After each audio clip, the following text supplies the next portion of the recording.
Good evening and welcome. We're so pleased to welcome you here at Channel 17 Town Meeting Television in Burlington, Vermont, where we are hosting a debate between the candidates, the Republican candidates for governor for the primary, which is going to take place on the 9th of August. We have Phil Scott with us here, and we have Bruce LISMAN, and we're very pleased to have you both with us tonight. Thank you so much. Oh, thanks for having us. We have a series of questions prepared for the candidates, and also we are very happy to take your calls at 802-862-3966. Feel free to call us.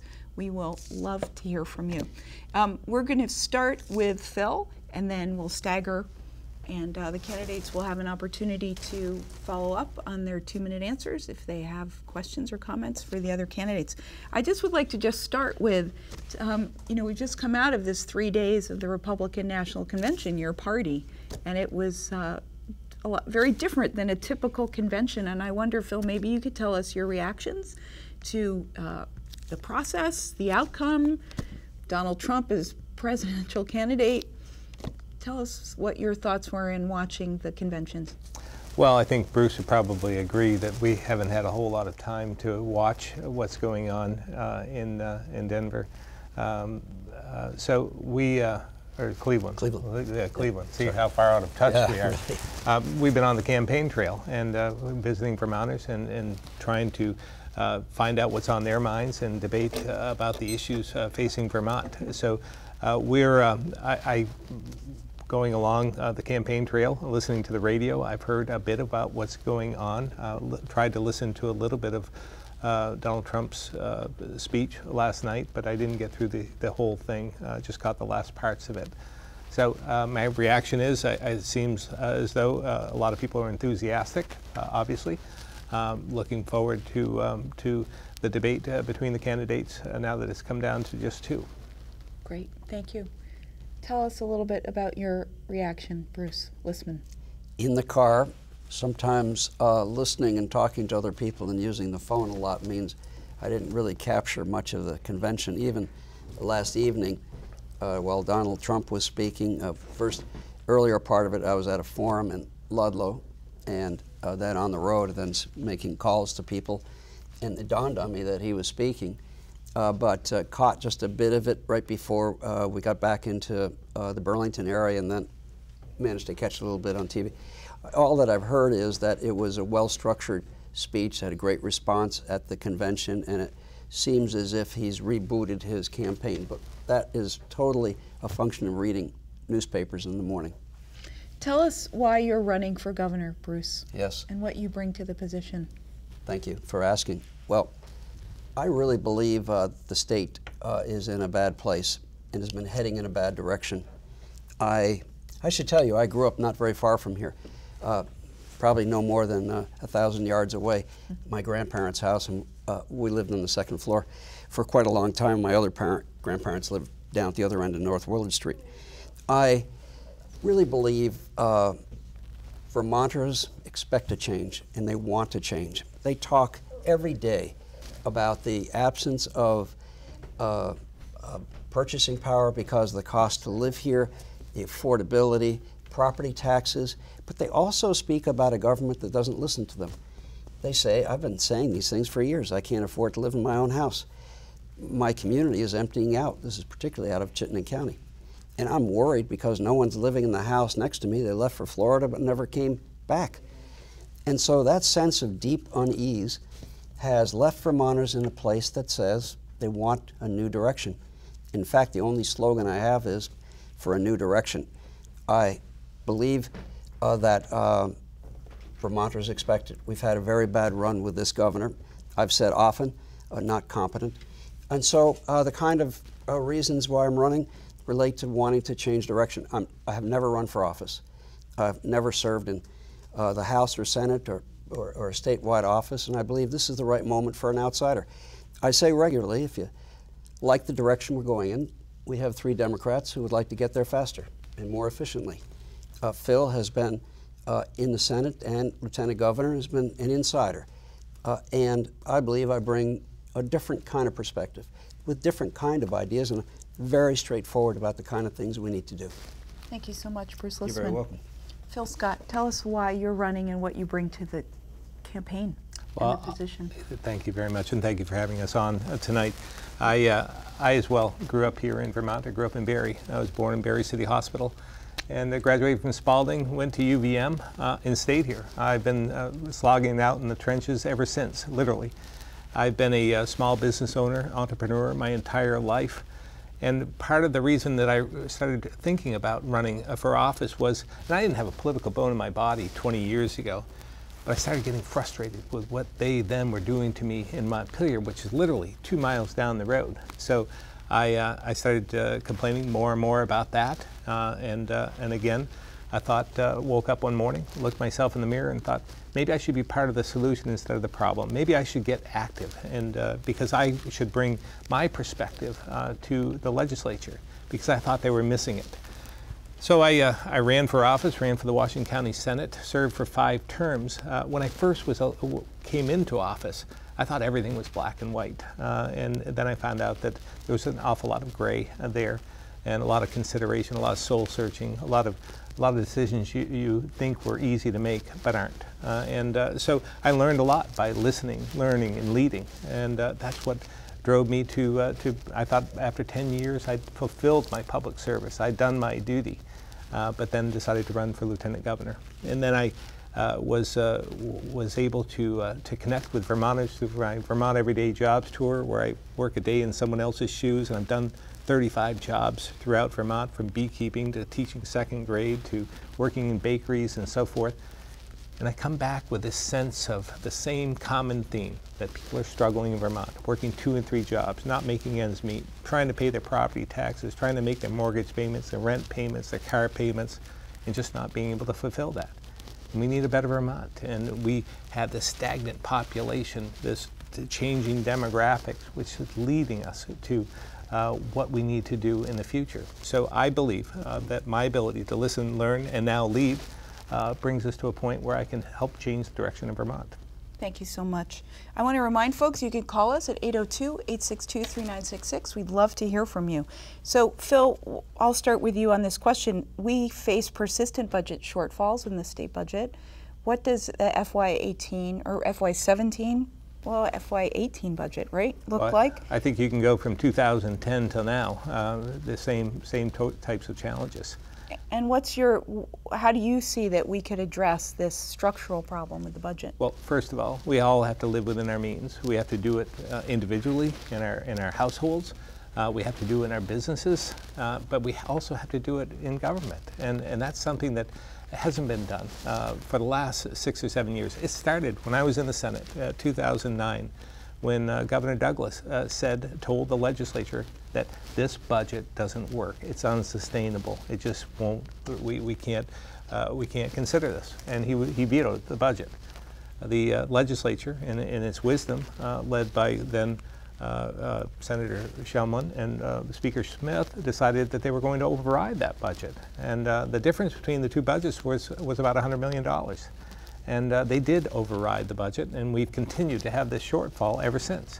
Every year, the legislature decides to have over-optimistic expectations with revenue growth, and the reality is it doesn't grow as fast as they think. And so every single year they come back and they're surprised by a deficit. I think that we should be, instead of guessing, instead of using the economists to say what it's going to do and maybe it's going to grow at 5%, just look back at what it did last year. I mean, we have the data. We can look back last year and determine what the economy grew, what wages grew, and then determine that that's the parameter. That's the line in the sand. We can't spend more than we're taking in, and we certainly know what it did last year. So let's set that as the budget parameter. And what would you cut? I think it's all about prioritization. It's about modernization. I believe in my first days in office, I would enact a modernization team to look at just what government can do more efficiently. There are many areas that we can save some money. When you look at the entire budget, including federal dollars, it's about $5.5 billion or more. If we could just save a penny per $100 or a penny per dollar, that would give us a substantial savings, $55 million. So we can all find that in our budgets. I'm not saying it's easy, but it can be done. But you have to have consensus. You have to work together.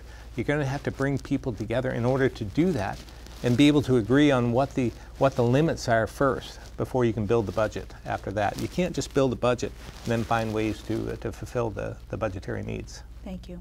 Bruce Lisman, your approach to balancing the budget for Vermont. Yes, so it's interesting you said structural deficit. It makes it sound as if it was not self-inflicted, and I believe it really was. It didn't come from an asteroid. There was no big message. I think that what we need more than anything else is to look at things a little bit differently.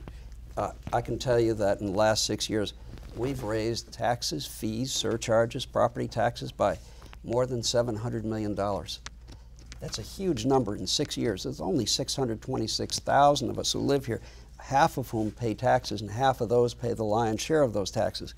When Vermonters say, I can't afford it here, we can say in response, hardworking Vermonters are troubled by what just happened. And so I'd recommend a couple of things. First, let's stop talking about a structural budget deficit and begin to take responsibility for it. Second, I've said we have big investment needs in front of us. EPA mandated cleanup of the lake, opiate addiction. We need to enhance and grow our workforce, thus workforce development. And of course, we need to build technology. That isn't cheap, but we don't have the capacity to spend on it. So I've said for the next 3 years, assuming the world grows at 2% a year, which is what it's been for the last 6 or 7 years, let's grow it by 2% a year. Let's find efficiencies of 1.5% per year. And I believe in hiring talent, and I believe hiring talented managers, and I believe in hiring people who know how to manage others. And I think those kind of people can find and generate those kind of efficiencies. But I also believe that we need to take a different perspective as well. So for a long time, the budget arrives in a form that is not usable for all of us. And what we really need to do is start talking about where people's money is spent and how well it's spent and how to measure it. So you talk about RBA, and I talk about performance-based budgeting, but we need to be able to tell us and the people, we know what we're doing and we know we can accomplish things. It's a whole different thing than what we're used to in the last 6 years. So the healthcare expenses are one of the big drivers of our state budget. Is that right? Sure. And so that's as long as I have been sitting here since 1990, healthcare has been the issue that people in legislative positions talk about. We have to solve the problem. And a lot of money and a lot of time and a lot of thought has gone into creating or attempting to create some equity around healthcare distribution. And would you say it has been successful in Vermont, Bruce? And what needs to be the same or different about our approach to making sure all Vermonters have access to healthcare coverage? And do you even think that's a goal? All but 4% are currently covered, whether it's Medicaid, Medicare, or through private insurance. So when we talk about health care, we're talking about base costs, we're talking about what the hospitals earn, if you will. This is excluding mental health, and then what we pay in the form of insurance premiums. Let me tell you 3 things that I would do around health care. First, I would shut down Healthcare Connect. It doesn't work. It's not going to work. It's cost nearly $300 million. That doesn't include vast amounts of energy and time put into it. And it costs nearly $60 million a year to operate, and it isn't going to work. So let's move to the federal exchange. Let's get rid of the mandate that forces employees into it. And let's think about robust competition. A second thing I would do is audit Medicaid. We have about 1/3 of our fellow Vermonters in either Medicaid or enrolled in Medicaid. It's a remarkable number. It's large and expensive. We did an audit in 2011. Tom Salmon Jr. did it. We followed most of those guidelines, but today it's a different kind of program. It's expensive. It's a large administrative process, and we don't know if people are eligible or not. We don't know what benefits they use. We don't know if they're high-priced or not, and whether they utilize the most expensive of the programs. At minimum, we need to be able to, and we will, because 5 or 6 other states have, wrest out savings there. And then finally, I would say, the all-payer waiver, which is rolling through very steadily and heading for a point where we're going to introduce it, is something that is not well known. It's going to sweep Medicare benefits into a state program, and we should slow it down so that every Vermonter, every Vermonter understands it, and understands it before it's something that's already happened. Thank you so much.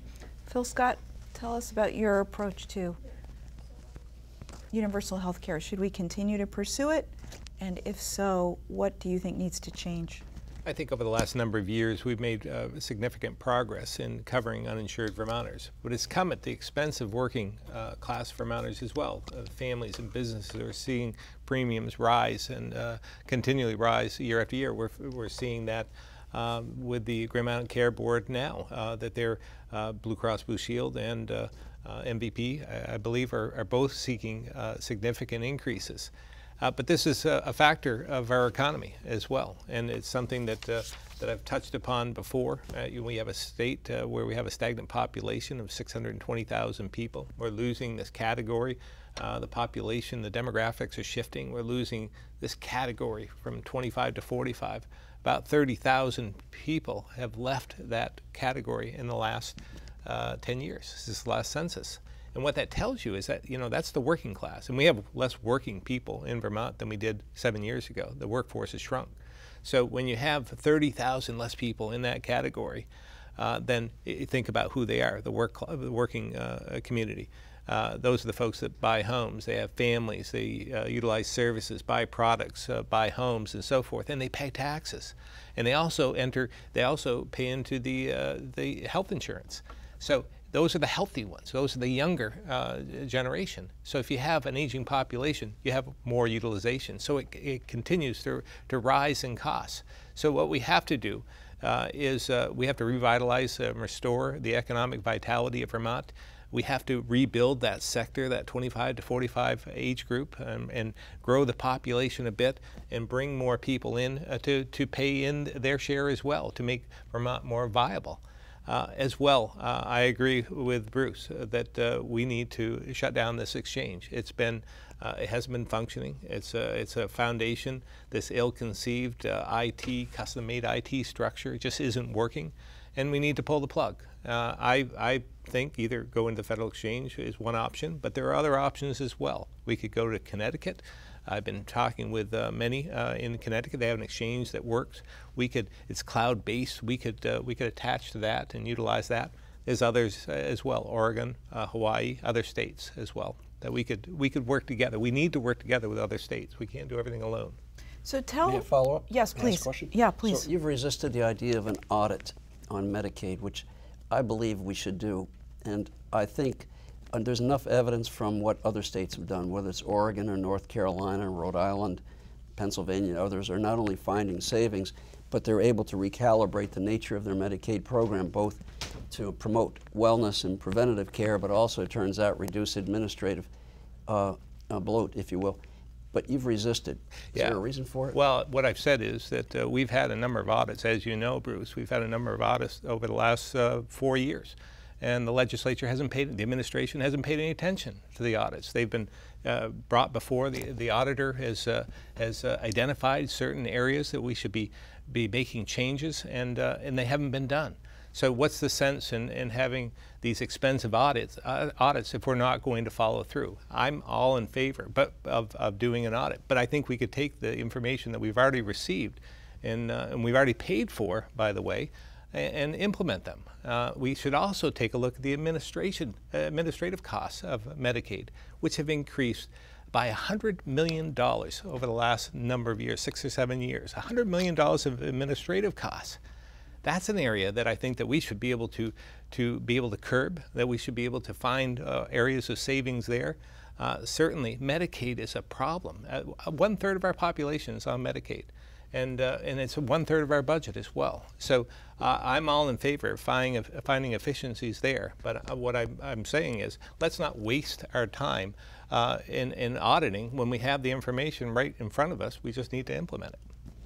So what would you do to attract that demographic of 25 to 40-year-olds back to Vermont? Well, they need a number of different things to incentivize staying here. We have a captured audience here in Vermont. That's what's really beneficial in some respects, because we have around 10,000 of our college and universities that are graduating kids every single year. What we need, and they want to be here because they came here to go to school. So we have a captured audience. What we need to do is provide opportunities for them, and then they have to be able to afford to live here. And that's part of we face this crisis of affordability in Vermont. I mean, that's what I said before with folks that are working 2 and 3 jobs just trying to make ends meet. It's about the affordability. It's the high cost of living in Vermont is strangling us. So they have other opportunities. They have more mobility. They go and find other jobs. Their health care costs are lower. Their housing costs are lower. So we need to have housing for our workforce. We've done a pretty good job with low-income Vermonters in trying to find housing for them, but we've done a terrible job in trying to have affordable housing for our workforce, our working class. And that's the area we can focus on. There are a number of different provisions. We've done a remarkable job, whether you're for it or against it, with our solar industry. It's grown leaps and bounds because of tax incentives. What we need to do is create some incentives for affordable housing for our workforce, and there's a number of provisions that we could go into, but it's through some permitting, it's through the bureaucracy, trying to change the way we do things, and incentivizing really downtown housing for our workforce. Thank you so much. Bruce, what would you do to attract that demographic, the 25 to 40-year-olds? Who are the engine of the economy in so many ways? Sure. I think it's more basic than that. Phil and I differ on a number of matters. First, I really believe we should listen to Vermonters. They're asking for a different direction, and it isn't limited to 1 item or 2 items. They don't want to be experimented upon in healthcare anymore. They just don't want to hear about it. They want affordable care. They want relief on property taxes. Act 46 isn't going to do it for them. They are worried, especially outside of Chittenden County, about the nature of their communities and what's happened to the economy.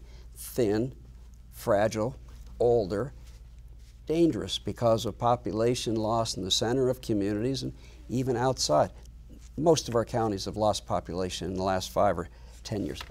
I think we really need to look at it differently. First, we actually need a government that works and works for the people. When we don't pass an ethics bill in 6 years, it tells the people that we work for them. This was a baby step. I proposed it in 2012. This was a baby step towards transparency. We need a government that can assuredly deliver services at a high level, and it doesn't now. We need to clean Lake Champlain and be able to prove we can do something, but hardly anybody in the state believes this government is capable of it. So that's the first thing. A second thing is we need a budget process which is predictable in not raising our taxes. A third, I think we need to show we can lower taxes. I've said often, if we want to thank a veteran every day, then let's reduce the tax on their retirement benefits for those veterans who've retired here. It's only $4,000 or less.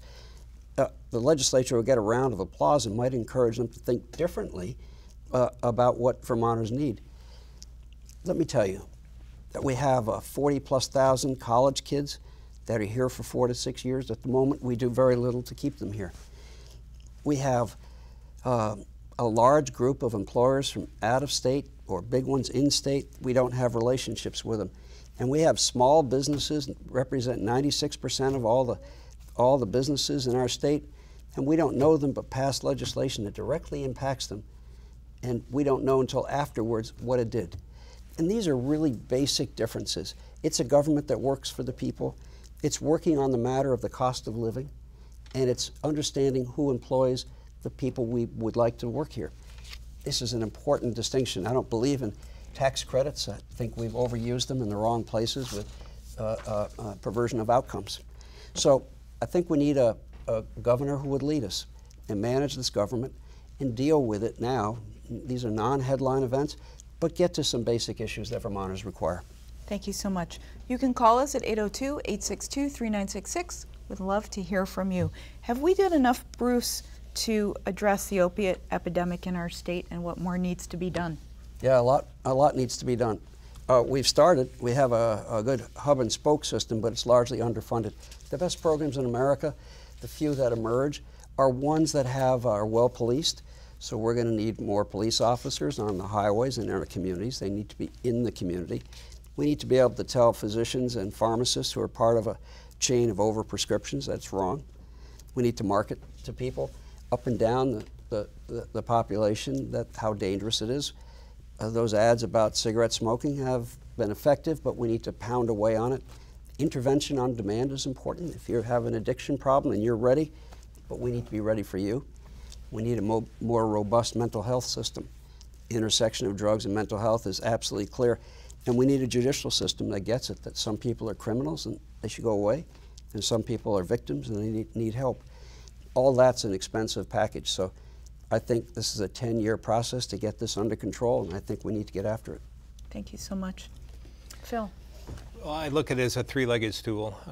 We have made progress, significant progress over the last few years, but we need to do more, obviously. I think it's about prevention. The three-legged stool is about prevention, treatment, and enforcement, and you need a balance of the three. Certainly with prevention, I think a lot of the addictions that we see in Vermont are due to overprescribing. I was amazed. I had a call from Sheriff Marcoux from Lamoille County. This was 2 or 3 years ago, and he was talking about the take-back program that the sheriffs and chiefs had fostered. And he was telling me that they had brought in like 6,000 pounds of prescription drugs over that one period of time. And I thought that was remarkable, that there was 6,000 pounds here in Vermont that were no longer used. I said, that must be a significant amount. But I said, you know, being the first year and everything, maybe there was some pent-up demand and surplus and stockpiles. And then he reminded me that this wasn't the first year of the program, and they actually do this every single year, sometimes twice a year. So we have, I think, a problem with prescribing, overprescribing. And I think that there are other initiatives as well. I was at Valley Vista last week in Bradford, and they do a pretty good job down there. And they talked about some of the challenges they have. I spoke with some of those who have entered the program, and it's very open there. And we talked, really sat down and talked about what happened to them, because I don't know if I can relate. I've never had an addiction problem of that magnitude. And so it was interesting to see how they became addicted. And they are just regular people, just like us. And if people think that it doesn't affect them in some way in Vermont, then they're just they're living a dream, because it affects each and every one of us. We need to do more. Project Vision is an area of enforcement and working together in the community with all different sectors. They've been very, very vigilant in trying to do more in terms of this opiate addiction issue that we have. Thank you. Phil, could you talk about gun rights and what kind of gun restrictions and regulations you think are appropriate for Vermont? I've been a gun owner for most of my life. I've been an outdoor enthusiast. I've been a hunter since I was 12. And I don't support any new restrictions on regulations on guns. I think that we should be enforcing the ones we have on the books. I think nationally we do have an issue with violence, and we need to address the root of the problem, which I think stems from substance abuse, mental health, domestic abuses, and so forth. And we need to reduce violence in the future. And I'd also encourage people, as I did when I was 10. I went through the NRA program at summer camp, and was taught how to use a gun safely and how to respect that. And in fact, my wife and daughter are currently taking a safety course right now. And it's not that they're interested in guns, but they think that they should understand how to safely be around them. And I think that that's healthy. So I'm not advocating for any change in our gun regulations in Vermont. Thank you. Bruce LISMAN, what's your position on gun control, and do you think we need to make any changes in Vermont laws? I don't. I've been clear and straightforward about it. I think the Second Amendment is important. I think Article 16 of the Constitution, which talks about the rights of us to own guns, and the Sportsman's Bill of Rights, cover the territory. We're a state that has low gun violence rates, and I really believe that as things around us happen, we look for what seem like quick solutions. I don't believe this is it. Thank you. Let's talk about racism for a moment. I think in Vermont we like to think we don't have a racism problem, but that is not true. And I'd like to hear you describe what you think the problem of racism is in Vermont and what needs to be changed and how you would be a leader in that change. Well, I think what we've learned in the last 6 months in particular, that around the country we are stunned by and even shocked in some cases by outcomes we wouldn't have imagined seeing on television.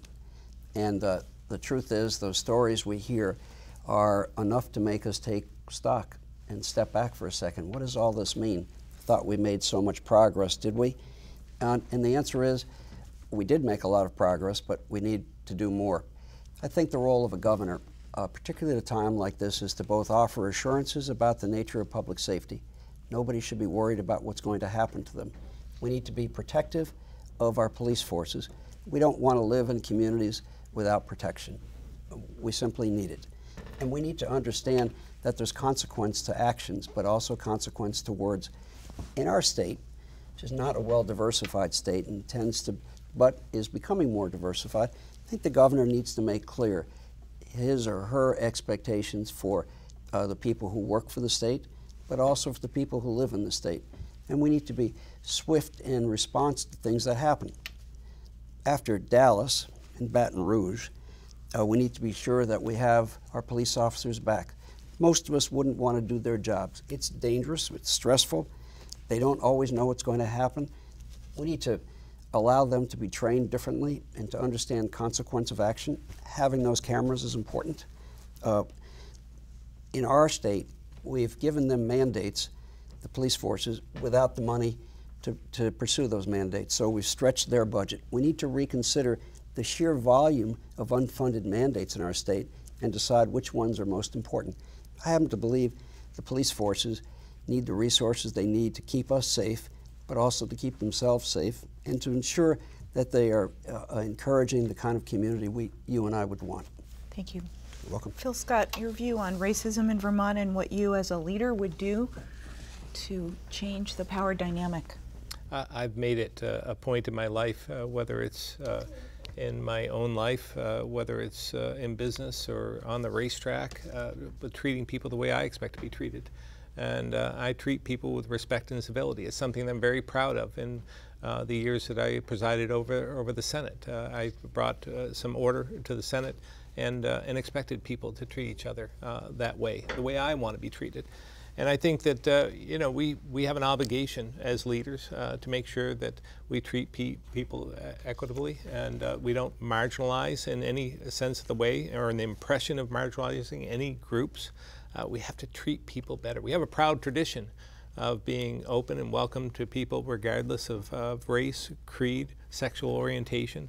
I'm proud to say that I voted in favor of marriage equality in this state, and I think that that's something that is an independent streak in me that says let people live their lives the way they want to live, and let's treat them with respect. But I think it comes from the top. I think it comes from leadership and being able to deliver that and making sure that once again that we treat people all the same.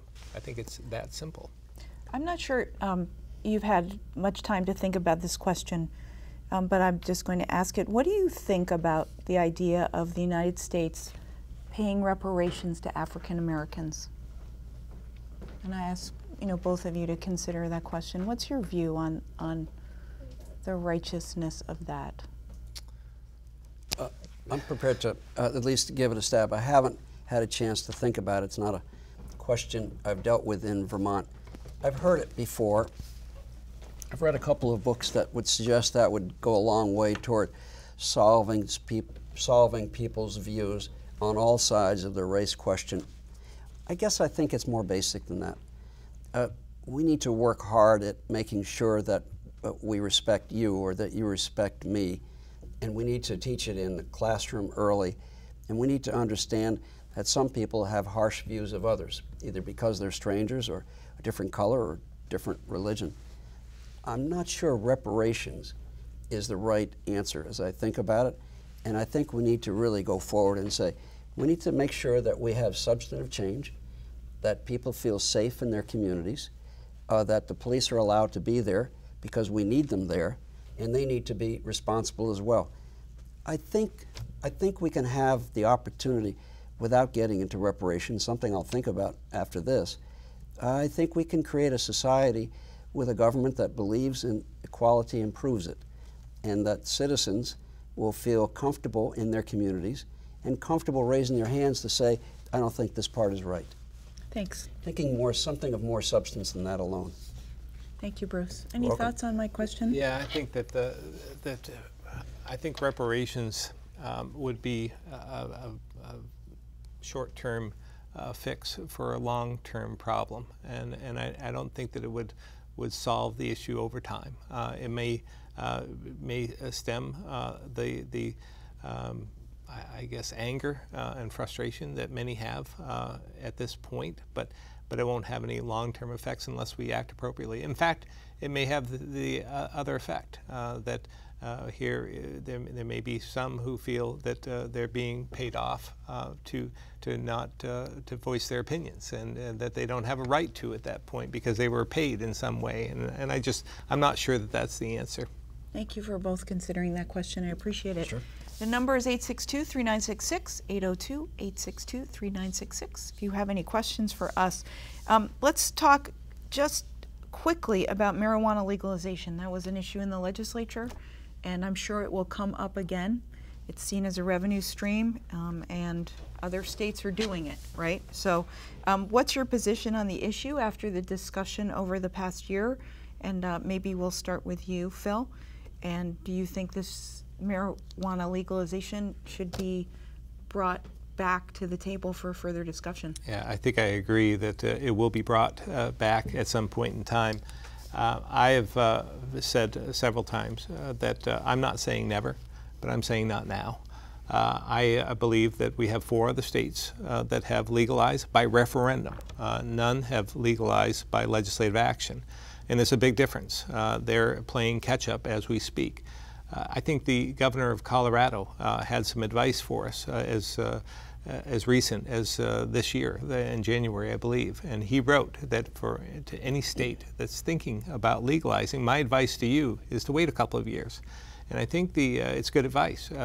We need to determine how to determine impairment on our highways. We need to, how do we deal with the edible issue? How do we deal with the tax structure? And I don't believe this should be, I know many feel as though this could be a revenue source. And I think that that's short-term thinking, because if we are the first, let's just say, in the Northeast to do this, it might give us a little bit of a short-term gain, but I'm not sure about the long-term ramifications. And then when other states legalize, we are going to have another shortfall in revenue, and I don't think it's a long-term significant answer for us. And as well, I think many have different views on what this means. I mean, for some, it's about selling pot at your local farmers markets.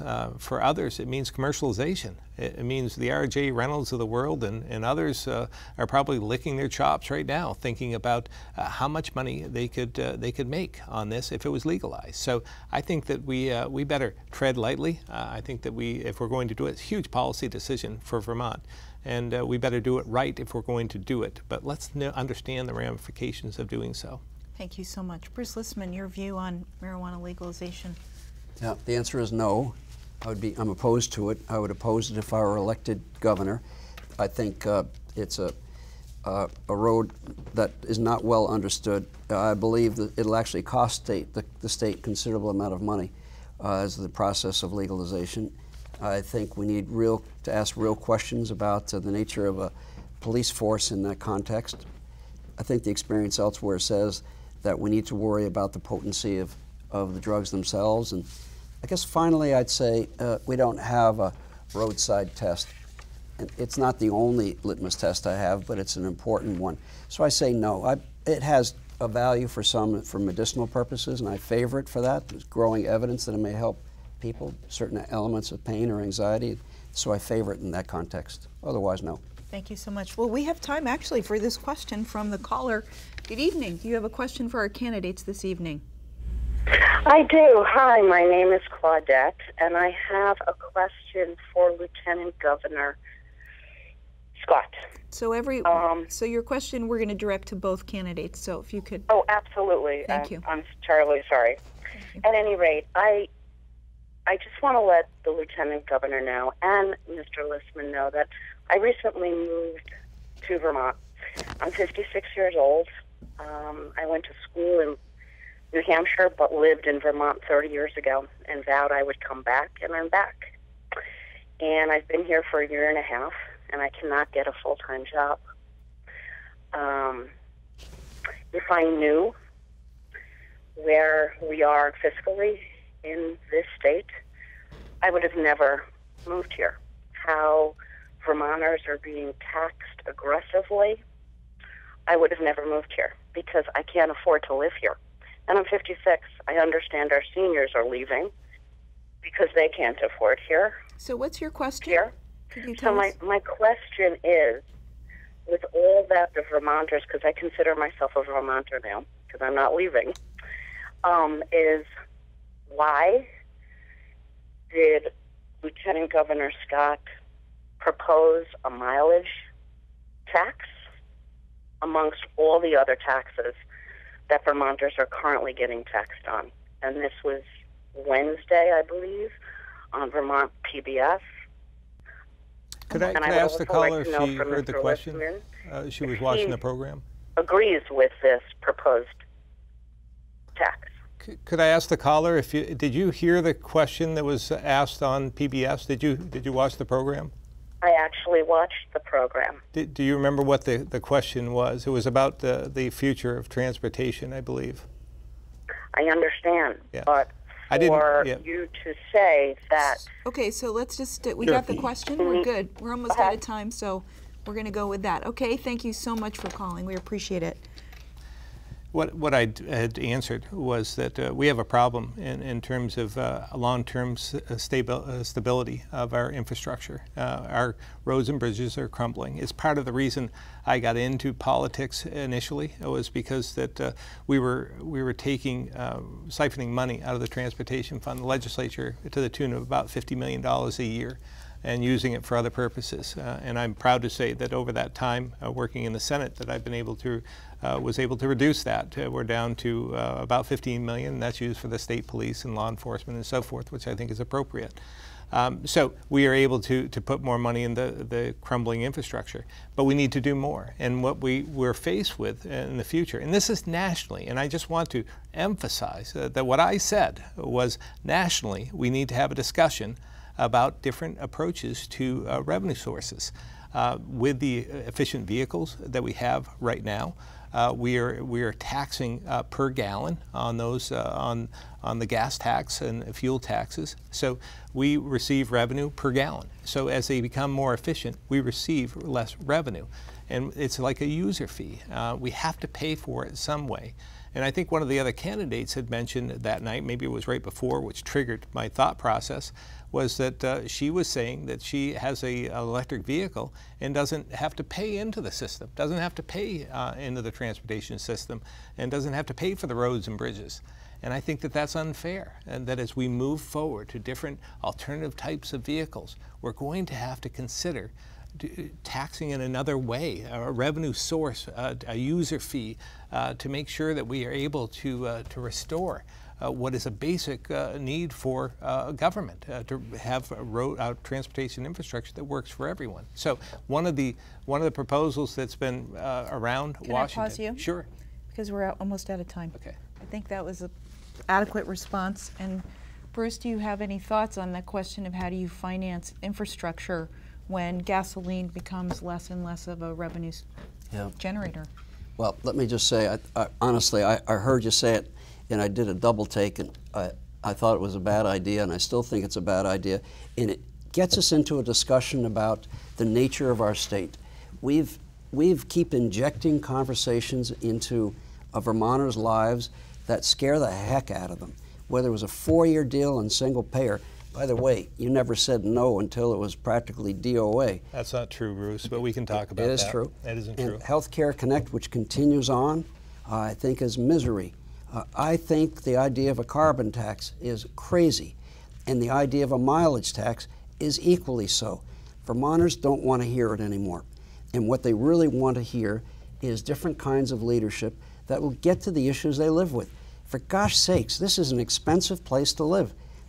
And this was self-inflicted. We differ again. So how would you pay? So the question was, how would you pay for roads and bridges? Let me just finish up and just say, you've been part of the process for a long time. And you haven't ample. I have not been in government for a long time, or ever, actually. And so I'd say to you, here's that moment where we look back and say, were there things you could have done to step up and say, stop this craziness? The conversations we have, it's not just mileage, it's 5 other things that have clearly impacted how we live. And our fear is that more is going to come. I've said to you, if you'd have jumped out of the cabinet and said no more, I'm going to form new opposition to these things, you'd be running by yourself. So Bruce, just quickly, so how would you fund infrastructure improvements in a climate where people are using gasoline less? It's kind of like the cigarette tax. You know, as people smoke less cigarettes, you've got less revenue. We keep raising. So just really quickly on that one question, and then we're going to go to closing statements. Yeah. So I imagine first that the feds are going to come up with a different kind of program over the next. Mileage tax, maybe.